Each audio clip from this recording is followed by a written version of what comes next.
बिस्मिल्लाहिर्रहमानिर्रहीम। अच्छा बेटा, नेक्स्ट हमारा टॉपिक है इलेक्ट्रॉन अफिनिटी के।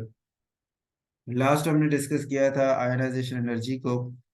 तो आयनाइजेशन एनर्जी और इलेक्ट्रॉन अफिनिटी दोनों की जो आपकी डेफिनेशन में डिफरेंस है, थोड़ा सा टाइप्स में फर्क है, उनके साइंस में एक्सोथर्मिक एंडोथर्मिक के हवाले से थोड़ा डिफरेंस है। बाकी इनके जो फैक्टर्स हैं वो भी एक जैसे हैं, और इनके जो पीरियोडिक टेबल में ट्रेंड है वो भी सेम ही है, एक जैसा ही है, कोई इतना खास डिफरेंस नहीं है। बस उसके बताने का अंदाज ज़रा मुख्तलिफ है कि आयरस एनर्जी में इलेक्ट्रॉन लूज होता है, इलेक्ट्रॉन अफिनिटी में इलेक्ट्रॉन गेन होता है। बस ये थोड़ा सा फर्क है बताने में, बाकी आर्डर इनका सेम ही चलता है। तो फर्स्ट हम इसकी डेफिनेशन करते हैं। ये फर्स्ट जो आपका पेज नज़र आ रहा है, इसमें यहाँ फर्स्ट पेज पे इसकी डेफिनेशन है, और उसके बाद नीचे यहाँ पे ये लास्ट पैराग्राफ में इसकी टाइप्स हैं। फर्स्ट है और सेकंड इलेक्ट्रॉन अफिनिटी, आगे उसने एग्जांपल भी दी है ऑक्सीजन की। ठीक हो गया। और ये जो तीसरा है इसके अंदर आप कह लें कि उसकी फिजिकल सिग्निफिकेंस है, जैसे हमने आयनाइजेशन एनर्जी की डिस्कस की थी उसी तरह इसकी भी फिजिकल सिग्निफिकेंस यहाँ पे दी हुई है। ठीक हो गया। तो पहले हम इस तीनों की बात करते हैं। तो पहले इलेक्ट्रॉन अफिनिटी की डेफिनेशन कर लेते हैं कि इलेक्ट्रॉन अफिनिटी से मुराद क्या है जी। एनर्जी रिलीज्ड और absorb when an electron is added to valence shell of a gaseous atom. ये गैसियस एटम के वैलेंस शेल, इसमें भी गैसियस एटम ही रिक्वायर है, जैसे आयरस एनर्जी में था। तो गैसियस एटम का जो वैलेंस शेल है उसमें आप इलेक्ट्रॉन ऐड करके उसे एनायन बनाते हैं, नेगेटिव चार्ज वाला आयन बनाते हैं। इसमें एनर्जी रिलीज भी हो सकती है और एब्जॉर्ब भी हो सकती है, दोनों केस हो सकते हैं। तो वो रिलीज हो या एब्जॉर्ब हो, इसको हम इलेक्ट्रॉन एफिनिटी का नाम देते हैं। कब रिलीज कब एब्जॉर्ब होगी वो आगे ये टाइप्स में हम बात करते हैं। एक है फर्स्ट इलेक्ट्रॉन अफिनिटी, एक एटम है उसको एक इलेक्ट्रॉन आप गेन करवा के मोनो नेगेटिव बना दें, ये फर्स्ट है। और अगर जैसे ये ऑक्सीजन नजर आ रही है आपको, ओ माइनस नेगेटिव बन चुका था, उसको फिर एक और इलेक्ट्रॉन गेन करवा के उसे डाई नेगेटिव आयन बना दें, तो इसको हम नाम देते हैं सेकेंड इलेक्ट्रॉन अफिनिटी। ठीक होगा। अच्छा, फर्स्ट इलेक्ट्रॉन अफिनिटी में मेरे पास अब दो है, या तो मेरे सामने मेटल है या मेरे सामने नॉन मेटल है। कहता है मेटल्स में तो आपको पता है इलेक्ट्रॉन लूज करने की सलाहियत होती, गेन करने की तो होती नहीं। इसलिए अगर हम उन्हें इलेक्ट्रॉन गेन करवाना चाहें तो फिर वो खुद ब खुद गेन नहीं करेंगे, बल्कि हमें एनर्जी लगा के उनको गेन करवाना पड़ेगा। तो इसलिए हम कहते हैं मेटल्स के केस में इलेक्ट्रॉन अफिनिटी जो है वो पॉजिटिव है, यानी एंडोथर्मिक है। एनर्जी हमें देनी पड़ेगी। वजह, because they have no ambition to gain, उन्हें इलेक्ट्रॉन हासिल करने की कोई ख्वाहिश नहीं होती, बल्कि वो लूज करना चाह रहे हैं स्टेबल होने के लिए। और जो नॉन मेटल्स होते हैं उनका तो वैलेंस शेल मुकम्मल होने वाला होता है, इस वजह से वो गेन करने की सलाहियत रखते हैं, ताकि हम गेन करेंगे तो हमारा वैलेंस शेल मुकम्मल हो जाएगा। तो इसलिए जो नॉन मेटल्स हैं उनके लिए इलेक्ट्रॉन अफिनिटी की वैल्यू हमेशा नेगेटिव या एक्सोथर्मिक होती है। क्यों कि they have an ambition to gain electron to stabilize themselves, कि अपने आप को स्टेबल करने के लिए वो इलेक्ट्रॉन गेन करने की सलाहियत रख रहे होते हैं। ठीक हो गया। उसके बाद है जी, ये हो गया फर्स्ट इलेक्ट्रॉन अफिनिटी की, वो पॉजिटिव भी हो सकती है, वो नेगेटिव भी। पॉजिटिव कब होगी? जब मेटल है। नेगेटिव कब होगी? जब नॉन मेटल है। जो सेकेंड इलेक्ट्रॉन अफिनिटी है वो पॉजिटिव ही होती है for metals and non metal, दोनों के लिए एक ही केस होता है। उसकी वजह क्या है? ये इंपॉर्टेंट शॉर्ट क्वेश्चन बनता है कि भाई फर्स्ट वाली तो पॉजिटिव नेगेटिव दोनों होती हैं, तो सेकंड वाली हमेशा पॉजिटिव ही क्यों होती है? उसकी वजह बता दी है। सेकंड वाली हमेशा एंडोथर्मिक ही वैल्यू क्यों शो करता है? तो उसे हम कहते हैं कि असल में कि आपको जब ये देख ना, ऑक्सीजन एटम था, इलेक्ट्रॉन गेन करवाया, ओ माइनस बन गया, एक नेगेटिव चार्ज वाला आयन बना हुआ है। अब एक नेगेटिव चार्ज वाले इलेक्ट्रॉन को आप उसकी तरफ ले जा रहे हैं, तो ये माइनस माइनस की जो एक रिपल्जन होनी है वो वहां मौजूद है। इस रिपल्जन को ओवरकम करने के लिए आपको एनर्जी लगानी पड़ती है, फिर जाके ये इलेक्ट्रॉन गेन होता है और आपके पास वो डाई नेगेटिव आयन बन जाता है। तो इसलिए यहाँ हम लिखते हैं कि because energy has to be applied to overcome the repulsion of same charges, कि माइनस इलेक्ट्रॉन और माइनस ही आयन, इन सेम चार्जेस की जो रिपल्जन है उसको ओवरकम करने के लिए हमें अप्लाई करना पड़ता है। यानी आगे उसने एक्सप्लेन भी किया कि एडिशन ऑफ एन इलेक्ट्रॉन, एक इलेक्ट्रॉन जो नेगेटिवली चार्ज है, टू अ नेगेटिव आयन, और नेगेटिव आयन में ही हम उसको ऐड कर रहे हैं, must overcome the repulsion due to the existing negative charge की वजह से जो आने वाले इलेक्ट्रॉन को रिपल्जन शो होनी है उसे हमें ओवरकम करना पड़ेगा तो फिर जाके वो गेन होगा। तो इसलिए सेकेंड इलेक्ट्रॉन एफिनिटी की वैल्यू हमेशा पॉजिटिव या एंडोथर्मिक ही होती है।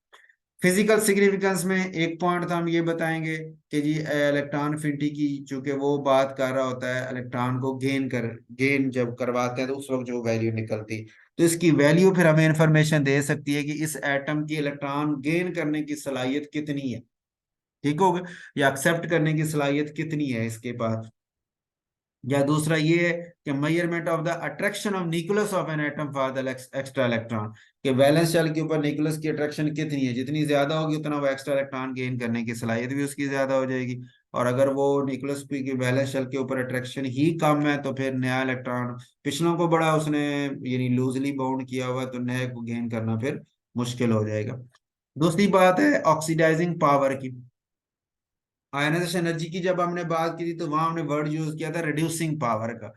और रिड्यूसिंग के वो मेटल्स थी, इलेक्ट्रॉन लूज करके दूसरे को रिड्यूस करती थी, इसलिए हमने कहा रिड्यूसिंग पावर।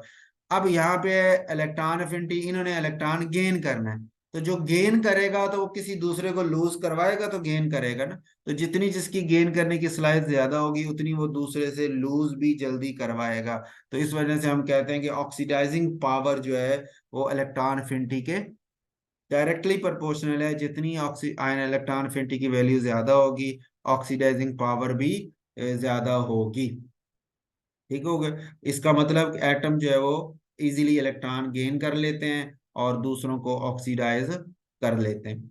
और नॉन मेटेलिक करेक्टर के बारे में भी इनके, जैसे आयनस एनर्जी हमने कहा था कि वो मेटल्स के बारे में बताती है कि मेटल इलेक्ट्रॉन लूज करने की सलाहियत रखते हैं, तो जितनी आयनस एनर्जी कम होगी उतनी अच्छी मेटल थी, ठीक है, वो इनवर्सली प्रोपोर्शनल थे। अब यहाँ पे तो नॉन मेटल करेक्टर में आप कहेंगे सर नॉन मेटल तो वो होती है जो गेन करती है, तो जो जितनी जल्दी या गेन करने की ज्यादा सलाहियत रखेगी उसकी इलेक्ट्रॉन एफिनिटी की वैल्यू भी ज्यादा होगी, ठीक होगा। तो इसलिए हम कहेंगे कि ये डायरेक्टली प्रोपोर्शनल है, कि जितना इलेक्ट्रॉन एफिनिटी की वैल्यू ज्यादा है उतने उसके नॉन मेटेलिक करेक्टर भी ज्यादा है। क्यों कि non metal easily gain electron, इस वजह से उनका हाई नॉन मेटेलिक करेक्टर बन जाता है, ठीक हो गया। ये फिजिकल सिग्निफिकेंस का शॉर्ट क्वेश्चन आपका हो गया। उसके बाद है फैक्टर्स। ये आपके इधर भी फैक्टर्स अफेक्टिंग में ये 1 2 3, और 3 के नीचे ये मुख्तलिफ शॉर्ट क्वेश्चन उसने इलेक्ट्रॉनिक कन्फिग्रेशन के नीचे ना ऐड किए हुए हैं, 4, ठीक है। उसके बाद फिर इसने ट्रेंड दिया है। ट्रेंड से पहले पहले इसकी फैक्टर की बात कर लेते हैं फिर। अच्छा, फैक्टर में एक फैक्टर तो उन्होंने दिया इफेक्टिव न्यूक्लियर चार्ज का, जो आयन एनर्जी में भी था, वहां भी आपको याद होगा डायरेक्टली प्रोपोर्शनल है, यहाँ भी डायरेक्टली प्रोपोर्शनल है। लेकिन हम बताएंगे कैसे, कि वहां हम बात कर रहे थे कि जी जितना न्यूक्लियर चार्ज ज्यादा होगा उतनी वैलेंस शेल के इलेक्ट्रॉन पे अट्रैक्शन ज्यादा होगी, तो आयनाइजेशन एनर्जी की वैल्यू ज्यादा होगी, क्योंकि इलेक्ट्रॉन लूज करवाने के लिए एनर्जी ज्यादा लगानी पड़ेगी, यही बात की थी। अच्छा, अब इधर बात करेंगे इलेक्ट्रॉन एफिनिटी के वाले से, तो आप कहेंगे सर जितना इफेक्टिव न्यूक्लियर चार्ज ज्यादा होगा, वैलेंस शेल के ऊपर न्यूक्लियस की अट्रैक्शन ज्यादा होगी, तो जब नया इलेक्ट्रॉन आएगा तो उसको गेन करने की सलाहियत भी उसकी ज्यादा होगी, क्योंकि न्यूक्लियस के ऊपर वैलेंस शेल के ऊपर अट्रैक्शन जब ज्यादा है तो वहां आने वाले नए इलेक्ट्रॉन को भी गेन करने की सलाहियत ज्यादा हो जाएगी, जिसकी वजह से इलेक्ट्रॉन एफिनिटी की वैल्यू ज्यादा हो जाएगी, ठीक होगा। एटॉमिक रेडियस के इनवर्सली प्रोपोर्शनल है, कि साइज जितना बड़ा होगा, आप कहेंगे वो तो वैलेंस शेल तो फिर न्यूक्लियस से दूर हो गया, वहां पे न्यूक्लियस की अट्रैक्शन कमजोर हो जाएगी, तो नए आने वाले इलेक्ट्रॉन को फिर इतनी आसानी से वो गेन भी नहीं करेगा, तो इस वजह से उसकी इलेक्ट्रॉन एफिनिटी की वैल्यू कम हो जाएगी। तीसरा है शील्डिंग इफेक्ट। ये एडिशनली मैंने ऐड किया है इस वक्त आपके नोट्स में ना, वो इस पॉइंट पे यहाँ पे नहीं है, यहाँ देखें ना, बस ये रेडियस है, न्यूक्लियर चार्ज और कन्फिग्रेशन, बस 3 पॉइंट दिए हुए हैं, ठीक हो गया। तो ये चूंकि शील्डिंग फैक्ट भी रिलेट करता है और आयनाइजेशन एनर्जी में भी ये था, तो उसको मैंने वहीं से यहाँ पे भी दोबारा ऐड कर लिया है। और ये भी एटॉमिक रेडियस की तरह इनवर्सली प्रोपोर्शनल होगा, क्योंकि जितना शील्डिंग फैक्ट ज्यादा होगा, साइज बड़ा होगा, न्यूक्लियस की अट्रैक्शन वैलेंस शेल पे कम हो जाएगी, और इलेक्ट्रॉन गेन करने की सलाहियत भी उसकी कम हो जाएगी, जिसकी वजह से इलेक्ट्रॉन एफिनिटी भी कम हो जाएगी। उसके बाद है चौथा है नेचर ऑफ इलेक्ट्रॉनिक कन्फिग्रेशन, जो आपकी बुक पे भी दिया हुआ। अब इसमें भी वही बात है, कंप्लीटली फील्ड, हाफ फील्ड और पार्शली फील्ड वाली, लेकिन थोड़ी सी तरतीब हटके है। क्योंकि आयनाइजेशन एनर्जी में तो हम कह रहे थे ना कंप्लीटली फील्ड से के लिए आयनाइजेशन एनर्जी की वैल्यू ज्यादा है, ठीक है। हाफ फील्ड के लिए उससे कम और पार्शली फील्ड के लिए उससे कम, कि थोड़ी एनर्जी लगानी पड़ती है और इलेक्ट्रॉन लूज हो जाता है। आयनस एनर्जी की बात की थी। अब हम बात करें इलेक्ट्रॉन एफिनिटी की। अब उस वही वही है, half field, completely field, partial field, लेकिन अब जरा अंदाज थोड़ा डिफरेंट है। किस तरह? कि जब कंप्लीटली फील्ड होगा तो वो मोर स्टेबल है,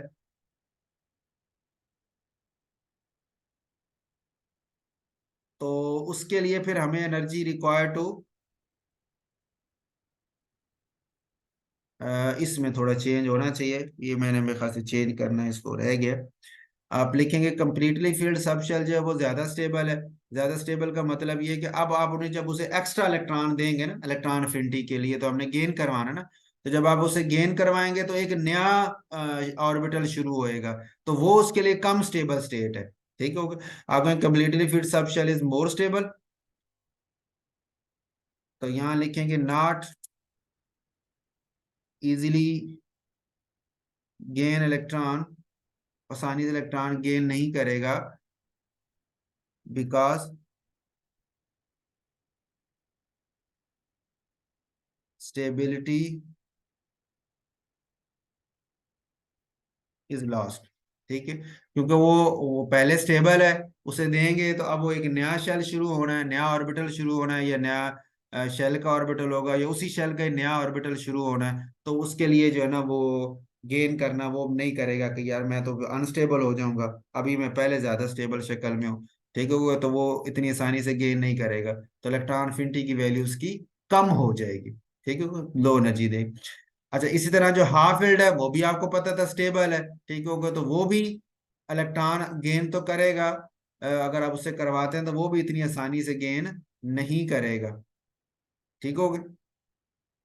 इस वजह से उसके लिए भी इलेक्ट्रॉन एनर्जी जो होगी, इलेक्ट्रॉन एफिनिटी की वैल्यू वो कम होगी, लेकिन कंप्लीटली फील्ड से थोड़ी ज्यादा वो सलाह होगी उसकी गेन करने की सलाहियत, लेकिन चूंकि है तो स्टेबल, इसलिए एनर्जी उसकी निस्बत से जरा इसकी इलेक्ट्रॉन एफिनिटी की वैल्यू ज्यादा होगी, लेकिन अभी भी बहुत कम होगी। और पार्शली फील्ड की बात करें तो वो तो पहले ही कम स्टेबल है। पार्शली फील्ड जो है, तो उसको अगर हम गेन करवाते हैं तो वो तो बड़ी आसानी से गेन कर लेगा। क्यों? कि उसे पता है कि मैं गेन करके हो सकता है कि वो हाफ फील्ड बन जाए, पार्शली फील्ड से हाफ फील्ड बन जाए, या पार्शली फील्ड से कंप्लीटली फील्ड बन जाए, तो उस चक्कर में तो वो ज्यादा स्टेबल हो जाएगा। इसलिए पार्शली फील्ड के ज्यादा चांस है कि वो इलेक्ट्रॉन गेन जरा आसानी से करेगा, और इस वजह से उसकी जो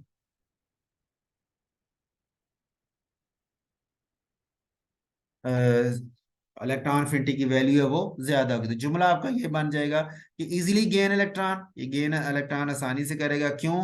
कि स्टेबिलिटी इज गेन्ड, कि उसको स्टेबिलिटी मिल रही होगी, इस वजह से वो जैसे उसके एक या दो इलेक्ट्रॉन है, एक और आएगा तो तीन हाफ फील्ड होके स्टेबल हो जाएगा, पी की बात कर रहा हूँ।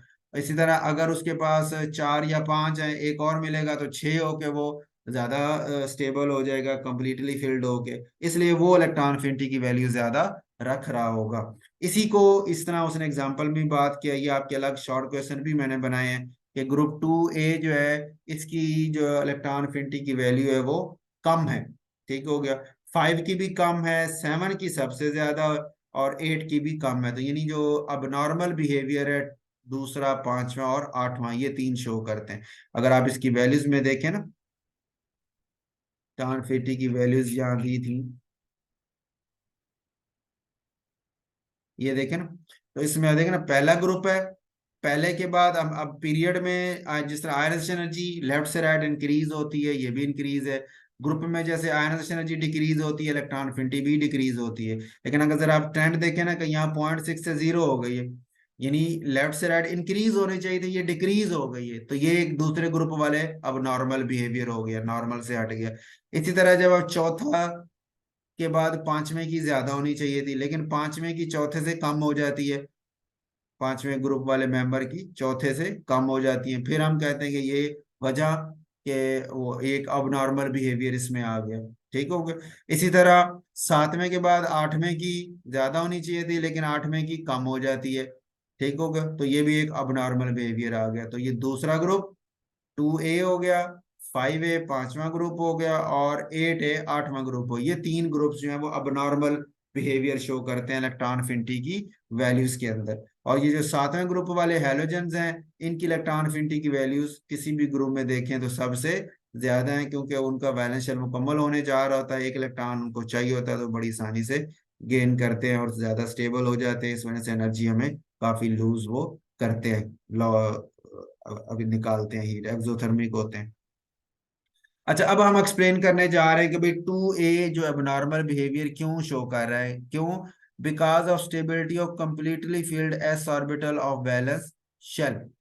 कि जो आपका दूसरा ग्रुप है उसमें एस ऑर्बिटल मुकम्मल है, वैलेंस शेल में NS2 उसकी कॉन्फ़िगरेशन है, वैलेंस शेल उसका मुकम्मल है। अब उसे एक इलेक्ट्रॉन और देंगे तो जैसे हमने यहाँ ऊपर किया, नॉट इजिली गेन इलेक्ट्रॉन, क्यों? स्टेबिलिटी इज लॉस्ट, उसकी स्टेबिलिटी लूज होती है। इस वजह से ये जो कंप्लीटली फिल्ड वाला एस ऑर्बिटल रखने वाले एलिमेंट है, वो इलेक्ट्रॉन लूज नहीं, गेन नहीं करते, कि उनकी स्टेबिलिटी खत्म होती है। इसलिए उनको गेन करवाने के लिए हमें इलेक्ट्रॉन अफिनिटी वो हमें कुछ वैल्यू गेन करने की सलाहियत बिल्कुल नहीं रखेंगे, और हमें जो है वो कोई इलेक्ट्रॉन अफिनिटी की वैल्यू भी प्रोवाइड नहीं करेंगे। ठीक हो गए? पांचवें ग्रुप में गए तो पांचवें वाले में हमने देखा उसकी इलेक्ट्रॉनिक कन्फिग्रेशन है NS2 NP3, ये हाफ फिल्ड होके स्टेबल है। ठीक हो गया? अब ये फिर ये वही बात करता है कि भी मैं भी गेन नहीं करता, कि मैं गेन करूं तो मैं NP4 हो जाऊंगा। NP4 का मतलब मैं एक हाफ फील्ड जो ज्यादा स्टेबल है वहां से पार्शली फील्ड जो कम स्टेबल है उसकी तरफ जा रहा हूँ, तो मैं नहीं जाऊंगा। इस वजह से पांचवें ग्रुप वाले जो है इनकी जो इलेक्ट्रॉन अफिनिटी की वैल्यू है वो कम थी, रूटीन से हट गई। ठीक हो गया? और जो आठवें वाले हैं वो आपको पता है वैसे ही नोबल गैसेस होते हैं, उनके वैलेंस शेल मुकम्मल है, वो कंप्लीटली फिल्ड है। उनको कहा जाए गेन करें तो वो भी कहेंगे हम गेन नहीं करेंगे, क्योंकि हमारा जो है वो अगर हम गेन करते हैं तो हमारी जो कंप्लीट फील्ड जो स्टेबिलिटी है वो लूज होती है, तो इस वजह से ये भी गेन नहीं करते। जैसे ये 2a completely filled s orbital की वजह से गेन नहीं करते, 8a वाले भी कंप्लीटली कंप्लीट वैलेंस शेल उनका है, कंप्लीटली फील्ड उनका p ऑर्बिटल होता है जो वैलेंस शेल में, वो उसको वजह से वो गेन नहीं करते। अब तीसरा था पार्शली फील्ड, वो हमने कहा था कम स्टेबल होता है, वो गेन करता है और एनर्जी आपकी जो है वो इवॉल्व भी करता है, क्योंकि उसे स्टेबिलिटी मिल जाती है। उसकी एग्जांपल ये हैलोजन है कि इनके वैलेंस शेल की पी जो p ऑर्बिटल है उसकी कन्फिग्रेशन है NS2 NP5 है। अब p में 5 है तो 5 का मतलब ये बड़ी आसानी से गेन करेगा, तो इसको एक मिलेगा तो 6 हो जाएगा, 6 का मतलब वो कंप्लीटली फील्ड होके स्टेबल हो जाएगा। तो इसलिए ये 7A वाले जो हैं इनकी इलेक्ट्रॉन अफिनिटी की वैल्यू हाई है, हाई वैल्यूज होती हैं, क्योंकि वो बड़ी आसानी से गेन कर लेते हैं। क्यों? कि गेन करने के बाद उनको स्टेबिलिटी हासिल हो रही होती है। ठीक हो गई? तो ये अलग अलग शॉर्ट क्वेश्चन भी पूछ लेते हैं, आपकी रीजन यही रहेगी। उसके बाद है ट्रेंड पीरियोडिक टेबल में, उसमें ट्रेंड से पहले आपकी बुक पे भी ये पॉइंट उसने लिखा हुआ है, यहाँ मेंशन किया हुआ है इस जगह पे कि भाई इलेक्ट्रॉन अफिनिटी की जर्नल बनाना एक मुश्किल काम है, एक जनरल ट्रेंड बनाना मुश्किल काम है। क्यों है? उसमें ये दो तीन पॉइंट्स हैं। उसके बाद फिर पीरियड में दिया है और जो एक्सेप्शंस थी वो बताई कि क्या है, और ग्रुप जो है उसमें दिया और उसकी एक्सेप्शन भी बताई हुई है। ठीक हो? तो हम पहले बात करते हैं ग्रुप की और पीरियड की, ट्रेंड की, उसकी। तो पहले यह है कि भाई जनरल व्यू बनाना इसका मुश्किल है। क्यों मुश्किल है? नंबर एक, इलेक्ट्रॉन अफिनिटी कुछ एलिमेंट्स की हमें पता है, सारों की नहीं, एक ये रीजन। दूसरी, जो दूसरा ग्रुप है और आठवां ग्रुप है जिसमें कंप्लीटली फील्ड ऑर्बिटल इन्वॉल्व थे, 2a में s मुकम्मल था और 8a में आपने अभी देखा p ऑर्बिटल मुकम्मल था, तो उनकी जो इलेक्ट्रॉन अफिनिटी की वैल्यूज हैं वो ऑलमोस्ट जीरो जीरो आ जाती हैं। ठीक हो गया? और जो 5a था जिसमें पार्शली हाफ फील्ड ऑर्बिटल था, स्टेबल होने की वजह से उसकी जो वैल्यू है वो भी काफी लो होती हैं। तो इन इस वजह से एक यानी जनरल ट्रेंड नहीं बनता कि पहले से दूसरे की ज्यादा होनी चाहिए थी लेकिन कम हो गई, इसी तरह चौथे से पांचवें की ज्यादा होनी चाहिए थी लेकिन वो भी कम हो गई, सातवें से आठवें की ज्यादा होनी चाहिए थी लेकिन वो भी कम हो गई। और इसी तरह एलिमेंट्स जो सेकेंड पीरियड के हैं वो general trend of decrease of electron affinity को फॉलो नहीं करते। इसका क्या मतलब? कि जो सेकेंड पीरियड है इसमें आप देखें ना यहाँ पे, ये आपका ये सेकंड पीरियड है ना, तो सेकंड पीरियड से नीचे थर्ड पीरियड है। अच्छा, ग्रुप में जाए तो इलेक्ट्रॉन अफिनिटी को कम होना चाहिए, डिक्रीज करना चाहिए। ठीक हो गया? अच्छा, आप देखें ना पहले पीरियड लिथियम और सोडियम को देखें तो डिक्रीज कर गई है, दूसरे ग्रुप वाले तो वैसे जीरो जा रहा था। बोरोन में देखें तो डिक्रीज नहीं है बल्कि इंक्रीज है, 0.2 से 0.4 चली गई है। इस तरह कार्बन से सिलिकॉन में 1.2 की बजाय 1.3 बढ़ गई है। ठीक है। नाइट्रोजन से फास्फोरस में भी -0.07 से प्लस का 0.7 बढ़ गई है। इस तरह ऑक्सीजन 1.4 से सल्फर 2 बढ़ गई है। फ्लोरीन 3.3 से क्लोरीन 3.6 जो है वो बढ़ गई है। तो ये नीचे जा रहे हैं आप दूसरे पीरियड से तीसरे की तरफ। तो वैल्यूज जो है वो नीचे वालों की जो कम होनी चाहिए थी वो ऊपर वालों से क्या है, ज्यादा है इलेक्ट्रॉन एफिनिटी की वैल्यू। तो यही बात उसने यही लिखी है कि भाई पीरियड में तो ये मसला आ गया कि दूसरा ग्रुप पांचवें और आठवें वाले ट्रेंड से हट जाते हैं, और जो ग्रुप है उसमें देखें तो सेकंड पीरियड्स के नीचे थर्ड पीरियड वाले ट्रेंड से हट जाते हैं। उनकी वैल्यू कम होनी चाहिए थी बल्कि लेकिन वो दूसरे पीरियड से ज्यादा वैल्यू रख रहे होते। ठीक हो गए। अब जनरल ट्रेंड फिर भी हम इसके बना लेते हैं, इनको इस इन बातों को साइड पे रखें तो जनरल ट्रेंड क्या है कि ग्रुप्स में टॉप से बॉटम जो है तो ये डिक्रीज होती है। रीजन इसकी भी वही है, और ट्रेंड भी इसका वही है जो आयनाइजेशन एनर्जी वाला था, कि वो भी ग्रुप में डिक्रीज पीरियड में इंक्रीज थी। इन्हीं रीजंस के साथ ये भी उसी तरह ही है कि ग्रुप में डिक्रीज है, नंबर ऑफ शेल ज्यादा हो गया, साइज बड़ा हो गया, शील्डिंग फैट ज्यादा हो गया, और बैलेंस शेल जो है उसके ऊपर न्यूक्लियस की अट्रैक्शन, वैलेंस शेल निकले ज्यादा बेहतर।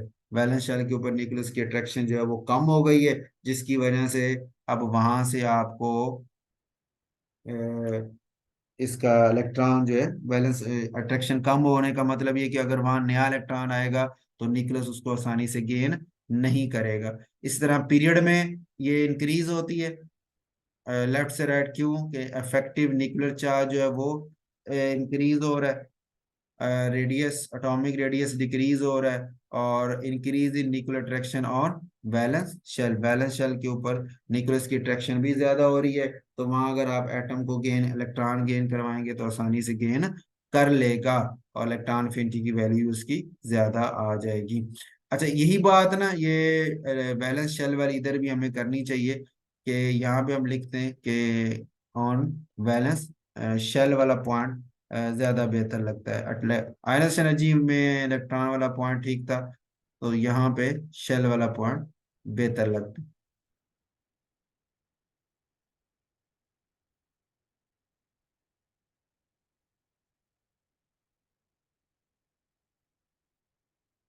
ये आप इसी हिसाब से जिस तरह ये मैं इसको चेंज कर रहा हूँ, इलेक्ट्रॉन की जगह शेल वाला पॉइंट जो है वो ज्यादा बेहतर है, तो आप भी इसको इसी हिसाब से चेंज कर लीजिएगा।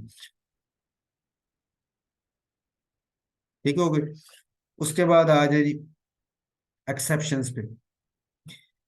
एक्सेप्शन में यही जो आपके शॉर्ट क्वेश्चन उसने यहाँ दिए हैं, शॉर्ट क्वेश्चन ही बनते हैं, यहाँ भी उसने एक्सेप्शन की हेडिंग दी। जैसे ये पीरियड में उसने ये एक्सेप्शन बोला है कि जब आप पीरियड में लेफ्ट से राइट मूव करते हैं तो दूसरे ग्रुप वाले, पांचवें वाले, आठवें वाले, वो नॉर्मल ट्रेंड से हट जाते हैं। इस पैराग्राफ में उसने यही बात की है। तो वो हमने इधर अलग से भी ये डिस्कस रीजन के साथ बात कर ली कि दूसरा, पांचवें और आठवें वाले क्यों हट जाते हैं। और यहाँ एक्सेप्शन में भी उसने यही बात लिखी है कि ये कि एलिमेंट्स दूसरे ग्रुप पांचवें और आठवें वाले वो अब नॉर्मल लो वैल्यूज शो करते हैं एवरी पीरियड में, हर पीरियड में। और इसको हम इलेक्ट्रॉनिक कन्फिग्रेशन की मदद से एक्सप्लेन कर सकते हैं, जैसे हमने यहाँ पे इनको किया भी है। कंप्लीट फील्ड था, हाफ फील्ड पी था, या कंप्लीट फील्ड बैलेंस शेल था। ठीक हो गई। और दूसरा पॉइंट, ग्रुप के नीचे भी एक्सेप्शन दिया हुआ है, इसमें उसने वो बात की है, वही जो अभी हमने बात की कि सेकंड पीरियड और थर्ड पीरियड वाली। ये सेकंड पीरियड से थर्ड पीरियड वाले जो एलिमेंट्स हैं उनकी, यानी जैसे ना बोरोन की इलेक्ट्रॉन एफिनिटी एल्यूमिनियम से ज्यादा होनी चाहिए थी, क्योंकि एल्यूमिनियम नीचे है और बोरोन उसी ग्रुप में ऊपर है। लेकिन उल्टा है कि बोरोन की कम है, एल्यूमिनियम की ज्यादा। इसी तरह नाइट्रोजन की कम, फास्फोरस की ज्यादा, ऑक्सीजन की कम, सल्फर की ज्यादा, फ्लोरीन की कम, क्लोरीन की ज्यादा। यहाँ इसमें चौथा ग्रुप कार्बन और सिलिकॉन को भी होना चाहिए था, तो कार्बन की कम और सिलिकॉन की ज्यादा। तो ये सारों में यही बात यही है कि बोरोन जो है, नाइट्रोजन है, कार्बन है, ऑक्सीजन है, फ्लोरीन, ये सारे दूसरे पीरियड वाले हैं। एल्यूमिनियम, फास्फोरस, सल्फर, क्लोरीन और सिलिकॉन ये सारे तीसरे पीरियड वाले हैं। तो दूसरे पीरियड की निस्बत से तीसरे पीरियड वालों की इलेक्ट्रॉन एफिनिटी कम होनी चाहिए थी, लेकिन वो ज्यादा है उसकी क्या रीजन हो सकती है, उसको यहाँ पे उसने एक्सप्लेन किया है, जो मैंने यहाँ पे समराइज किया है कि असल में हो क्या रहा है कि जब आप ग्रुप्स में मूव करते हैं तो सेकंड पीरियड वाले जो हैं उनकी इलेक्ट्रॉन एफिनिटी की वैल्यू कम है थर्ड पीरियड की निस्बत से। जैसे बोरोन की हो गई, यहाँ पे नाइट्रोजन, कार्बन की भी हमने अभी देखी, वो भी इसी तरह थी, कम थी सिलिकॉन से। ठीक हो, तो तीसरा ग्रुप, ये चौथा, पांचवा, छठा और सातवें ग्रुप तक यही ट्रेंड चल रहा है कि दूसरे पीरियड वालों की कम और तीसरे की ज्यादा है। अब उसी को एक्सप्लेन कर रहा है वजह क्या है। तो हम कहते हैं कि असल में ये है कि दूसरा पीरियड जो है जिसके बैलेंस शेल में 2s और 2p ऑर्बिटल या सब शेल हैं वो इन्वॉल्व हैं। तो हम कहते हैं सेकंड पीरियड एलिमेंट्स है वेरी स्मॉल साइज। एक तो उनका साइज छोटा है, दो दो शेल वाले ना, साइज छोटा। फिर उसमें जो 2s और 2p सब शेल्स हैं बैलेंस के अंदर, वो साइज छोटा होने की वजह से बहुत ज्यादा क्लोज हैं, तो थिक इलेक्ट्रॉनिक क्लाउड बन जाता है। इलेक्ट्रॉनिक क्लाउड यानी इलेक्ट्रॉन डेंसिटी ज्यादा हो जाती है, इलेक्ट्रॉनिक क्लाउड थिक हो जाता है। Due to high electron density ज्यादा होगी और जो थिक क्लाउड है वो थिक हो गया। इनकमिंग इलेक्ट्रॉन इज रिपेल्ड, जब कोई एक इलेक्ट्रॉन और आता है गेन होने के लिए, तो ये चूंकि थिक इलेक्ट्रॉनिक क्लाउड जो है और हाई इलेक्ट्रॉन डेंसिटी रखने वाले साइज छोटा होने की वजह से, ये फिर क्या करते हैं, उसको माइनस चार्ज इनका जो है वो आने वाले इलेक्ट्रॉन के माइनस को रिपेल कर रहा होता है। इस वजह से इनकी गेन करने, हालांकि वो गेन तो कर रहे होते हैं, नॉन मेटल जैसे फ्लोरीन भी नॉन मेटल है, गेन करेगा तो उसका बैलेंस पूरा हो जाएगा। Oxygen non metal, nitrogen, carbon, boron ये नॉन मेटल ही है, गेन करने की सलाहियत उनकी है। ठीक है, लेकिन रीजन वही, तो साइज छोटा होने की वजह से, इलेक्ट्रॉन डेंसिटी हाई होने की वजह से, वो आने वाले इलेक्ट्रॉन को एक रिपल्जन फील होती है, उनको रिपल्जन काफी ज्यादा फील, उसकी वजह से फिर एनर्जी हमें लगानी पड़ती है उसको गेन करवाने के लिए। तो वो इतनी आसानी से फिर गेन नहीं कर रहा, तो जो एनर्जी फिर वो इवॉल्व होती है वो भी रिजल्टेंट जो होती है वो बहुत कम इवॉल्व होती है। तो इस वजह से हम कहते हैं कि ये जो इनकमिंग इलेक्ट्रॉन को रिपल्जन मिलती है, तो elements of second period show less tendency to gain electron gain करने की सलाहियत थोड़ी कम हो जाती है, जिसकी वजह से वो आसानी से इलेक्ट्रॉन गेन नहीं करते और हमें एनर्जी भी इतनी ज्यादा इवॉल्व नहीं करते।